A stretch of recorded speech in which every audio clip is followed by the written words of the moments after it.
반갑습니다. 비교 불가 분석력 스포킹입니다. 개인이 혼자 시간을 투자하고 분석을 한다는 것은 사실상 매우 어려우며 시간적 여유를 가지고 분석하기에는 제한적이라고 생각합니다.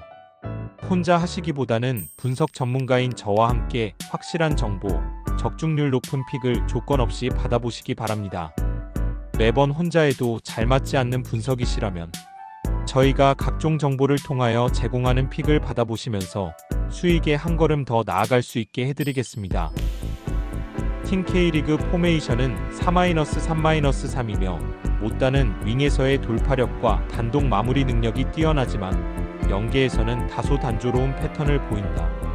아사니는 측면에서 크로스를 주도하지만 급조된 팀 내에서 호흡 완성도가 낮아 기회 창출까지 이어지기 어렵다.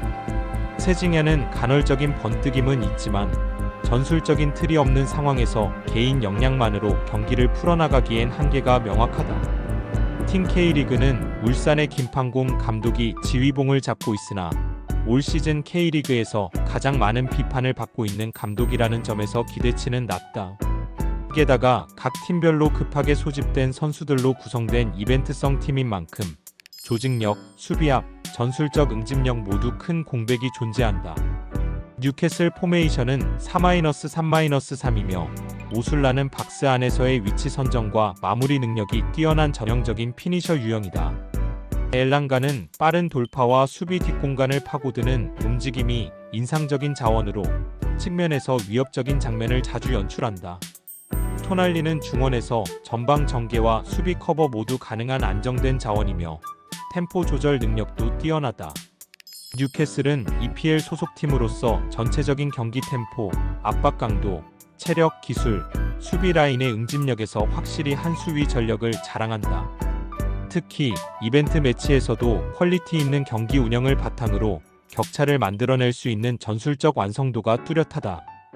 팀 K리그는 선수 개인의 이름값은 높지만 실질적인 조직력이나 전술 응집력에서는 허점이 명확하다.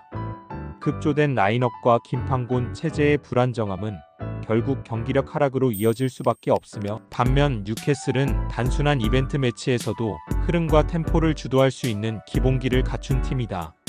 이 경기는 전술과 경기 운영의 격차가 결과로 이어질 가능성이 높으며 뉴캐슬 쪽으로 흐름이 기울 전망이다. 파나시나이코스 포메이션은 4-3-3이며 스비데르스키는 박스 안에서의 위치 감각이 탁월하고 적은 기회에서도 슈팅으로 연결시키는 집중력이 강점이다.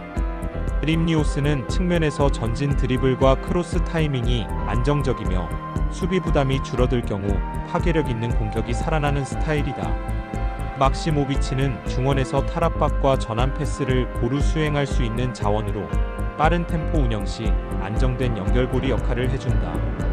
원정임에도 불구하고 철저한 체력 분산과 라인 간격 유지에 집중하고 있어 후반 교체 카드까지 포함한 전술 운영이 기대되는 흐름이다.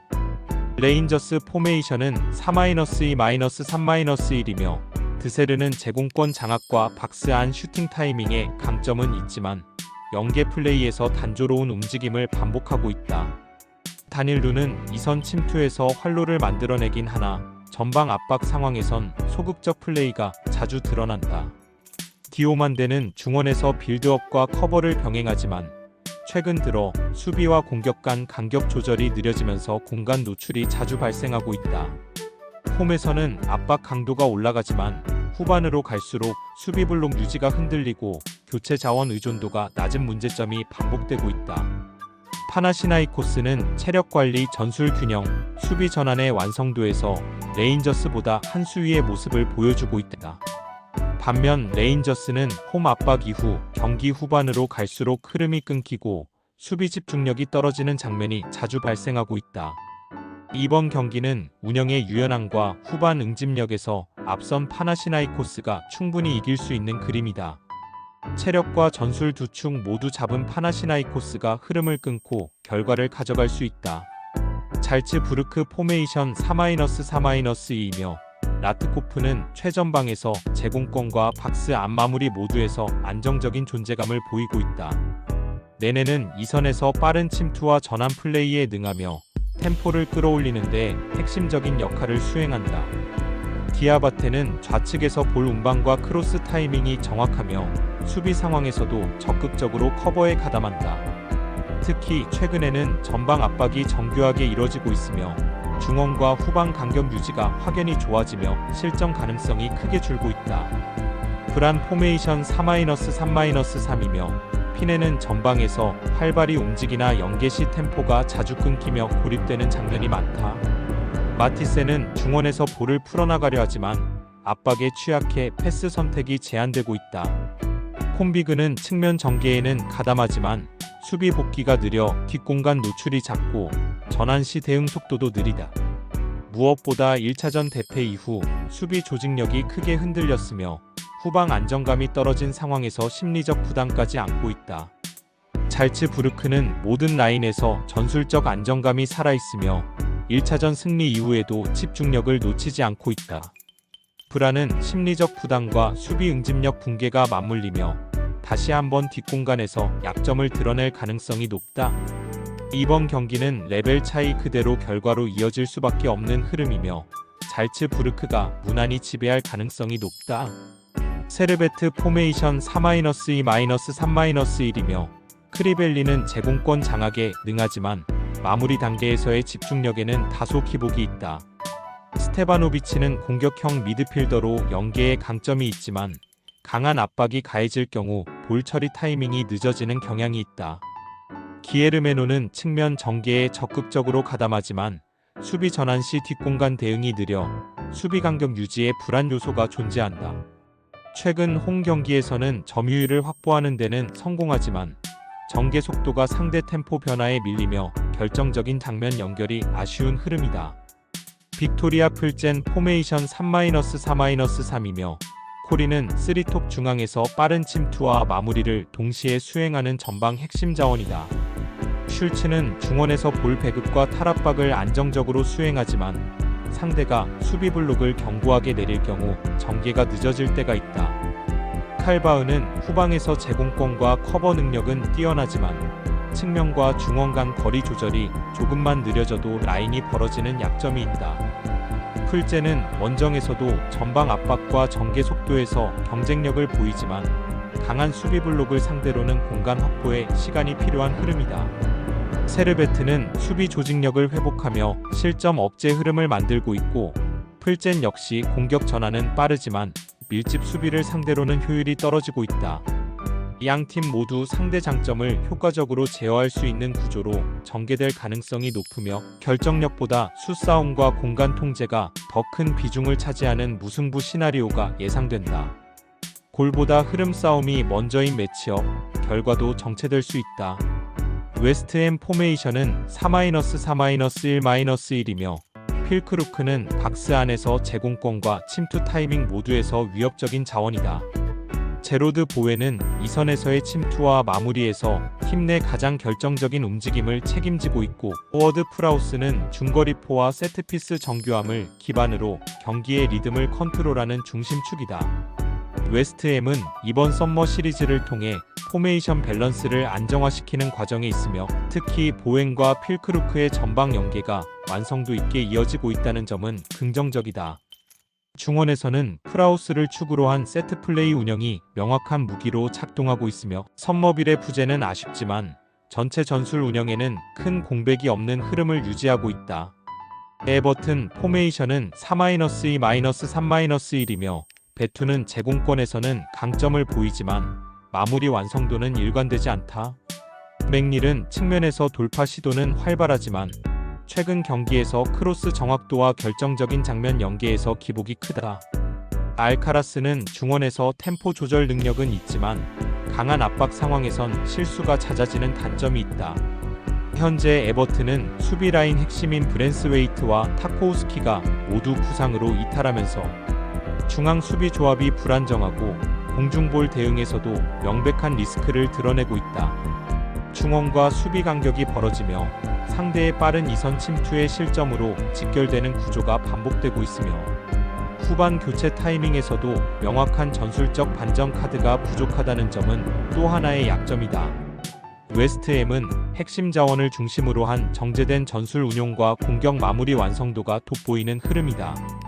에버튼은 수비 핵심 부상 이탈과 전방 마무리 기복이라는 이중 부담 속에서 흔들릴 가능성이 높다. 이번 경기는 구조적인 완성도 차이를 바탕으로 웨스트햄이 우위를 점할 수 있는 흐름이다. 메뉴 포메이션은 3-4-3이며 호일루는 포스트 플레이와 연계에서 장점을 가진 스트라이커다. 쿠냐는 전방에서의 움직임은 활발하지만 마무리 결정력에선 여전히 기복이 존재하며 브루노 페르난데스는 중원 전체의 조율과 전진 패스 전개에서 중요한 역할을 담당하고 있다. 다만 이번 경기에서는 수비 핵심인 리산드로 마르티네스가 빠지면서 3백 조직력의 안정성이 흔들릴 가능성이 높다. 중앙 수비와 중원 사이 간격 조절이 느슨해지고 후방 빌드업 과정에서의 연결에도 잡음이 발생하고 있다. 브루노 중심의 전개가 상대에게 차단당할 경우 공격 루트가 급격히 단조로워지는 패턴도 반복되고 있다. 특히 최근 메뉴는 강한 압박을 받으면 후방으로 공이 몰리면서 롱패스 의존도가 높아지고 있다. 본머스 포메이션은 4-1-4-1이며 에바니 우송은 전방에서의 활동량과 박스 안침투 모두 위협적인 자원이다. 우아타라는 측면에서의 돌파 능력이 좋고 빠른 템포로 전개되는 역습 시 1차 추진력을 책임지는 핵심이다. 타버니어는 중원에서 볼 배급과 공격 전개 연결에 강점을 보이며 볼 소유 시 탈압박 능력도 뛰어난 편이다. 본머스는 최근 공격 전개에서 짧은 패스와 속도감 있는 템포를 활용해 상대 수비를 흔드는 구조를 완성하고 있다. 메뉴의 3백 사이 간격이 벌어질 경우 에바니 우송과 우아타라가 그 공간을 공략할 수 있는 확실한 무기를 갖추고 있으며 압박 이후 빠르게 이선이 올라가는 전환 속도에서 명확한 강점을 보여주고 있다. 위날과 크리스티의 이탈은 아쉽지만 최근 로테이션 자원들이 빠르게 자리를 채워주고 있어 경기 흐름에는 큰 영향이 없다. 메뉴는 조직력 회복 단계에서 여전히 수비 밸런스와 마무리 효율에서 흔들리고 있다. 반면 본머스는 빠른 템포와 압박 전환 흐름에서 확실한 리듬을 만들고 있는 상황이다. 전통 강호와의 맞대결이지만 이번만큼은 전력보다 구조의 힘이 흐름을 좌우할 수 있다. FC 서울 포메이션은 4-3-2이며 둑스는 전방에서의 공중볼 경합과 피지컬 압박에 강점을 가진 자원이다. 안데르손은 중원에서 전진 패스와 볼 연결 능력이 있는 자원이지만 압박 상황에서는 흔들리는 모습이 간혹 포착된다. 링가드는 박스 근처에서 공간 활용과 마무리에서 날카로운 장면을 만들 수 있는 무기다. 김기동 감독은 이번 클럽 친선에서 승리를 위한 전력 운영보다는 체력 안배와 선수 실험에 무게를 둘 가능성이 높다. 특히 주전 측면 자원인 김진수와 박수일이 바르셀로나의 월드클래스 윙 자원들을 상대로 수비적으로 고전할 가능성이 높다.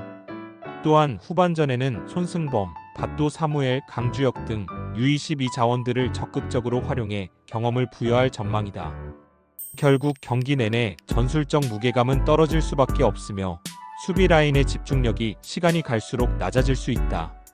바르셀로나 포메이션은 4-2-3-1이며 페란 토레스는 좌측 측면에서의 돌파와 마무리가 날카로운 공격 자원이다. 라민 야말은 페널티 박스 부근에서의 크로스 대응과 감각적인 패스 전환이 가능하며 어린 나이임에도 침착하다. 페드리는 중원에서의 볼 운반과 공격 시발점 역할에서 완성도가 매우 높고 빌드업 안정성까지 갖춘 핵심 자원이다. 바르셀로나는 직전 경기에서 비셀 고베를 3-1로 압도하며 경기 흐름을 일방적으로 가져왔다. 당시 경기를 통해 동아시아 원정에 대한 시차 적응을 완전히 마쳤고 현재는 체력적으로도 비교적 여유 있는 상태다. 공격 전개 시 중앙과 측면을 유연하게 오가며 전방 압박 이후 이선 침투까지 자연스럽게 연결되는 구조를 갖췄다. 무리한 로테이션 없이 경기 감각을 유지하는 선에서 운영이 예상되며 서울 수비진에 대한 집중 공세가 이어질 전망이다. 서울은 후반전 로테이션과 젊은 자원 실험을 통해 체력 안배에 방점을 둘 가능성이 높다. 반면 바르셀로나는 전술 응집도와 경기 감각을 유지하며 상대 수비를 끊임없이 공략할 수 있는 흐름을 이어갈 수 있다. 경기 목적 자체가 다른 두 팀의 맞대결 결과 역시 그 차이를 그대로 반영할 가능성이 높다. 아스날 포메이션은 4-3-3-3이며 하베르츠는 공격 전개와 마무리 모두에서 존재감을 드러내는 중심 자원이다. 사카는 측면에서의 공간 창출과 침투 타이밍이 날카로우며 후반부에는 마무리 집중력까지 더해진다. 미켈 메리노는 중원에서의 압박 저항 능력이 뛰어나고 공격과 수비 간격을 메우는 밸런스 유지가 탁월하다. 최근 아스날은 선수 개개인의 전술 이행력이 높고 공수 전환 시 템포 조절 능력도 안정감을 보여주고 있다. 특히 세컨볼 대응과 압박 이후 빠른 2차 전개에서 타이밍이 정교해지고 있어 전방 공격 집중도는 확연히 올라왔다. 홈 경기를 통해 조율해온 플레이 스타일과 압도적 점유율 기반 운영은 토트넘 수비진을 지속적으로 흔들 수 있는 카드다. 토트넘 포메이션은 4-2-3-1이며 마티스텔은 투지 넘치는 움직임은 있지만 문전에서의 결정력은 다소 기복이 있다. 쿠두스는 박스 바깥에서 볼 소유 이후 선택지가 단조롭고 마무리로 전환되는 템포가 느린 편이다. 무어는 중원에서의 커버 범위가 넓지만 압박 상황에서는 탈압박의 정확도가 떨어지는 단점이 드러나고 있다. 토트넘은 최근 클럽 친선 시리즈 내내 상대의 압박에 전개가 끊기는 장면이 자주 포착되고 있으며 측면 수비의 커버 타이밍이 늦어지는 흐름 속에서 실점 장면으로 직결되는 사례도 적지 않다. 전체적인 밸런스가 무너진 것은 아니지만 빠른 전개와 공수 전환에서는 확실히 경쟁력이 밀리는 모습이다. 아스날은 최근 경기력에서 전술적인 응집력과 중원 장악력 모두 탄탄하게 정비되어 가고 있다. 사카를 중심으로 한 측면 침투는 토트넘의 측면 수비 부담을 가중시킬 수 있는 지점이다. 무엇보다 하베르츠의 활동 반경과 후방 빌드업 완성도가 상승세를 보이며 경기 흐름을 유리하게 이끌고 있다. 반면 토트넘은 전체적인 팀 밸런스가 완성되지 않았고 전방 템포 유지나 탈압박의 세밀함에서 부족함이 이어지고 있다. 아스날은 템포 조절과 마무리 패턴 정비에서 높은 완성도를 보이며 이번 클럽 친선에 임하고 있다. 토트넘은 여전히 전술 응집과 공수 간격 유지에서 불안한 장면이 자주 나오고 있다. 이번 경기는 흐름과 안정감 모두에서 앞선 아스날이 승리 흐름을 끌어낼 가능성이 높다. 매번 혼자 해도 잘 맞지 않는 분석이시라면 무료 멤버방 오셔서 각종 정보를 통하여 제공하는 픽을 받아보시면서 수익에 한 걸음 더 나아갈 수 있게 해드리겠습니다. 구독, 좋아요는 영상 제작에 큰 힘이 되며 아래 고정 댓글로 말 걸어주시면 무료로 주력 픽 고배당 픽 공유해드립니다.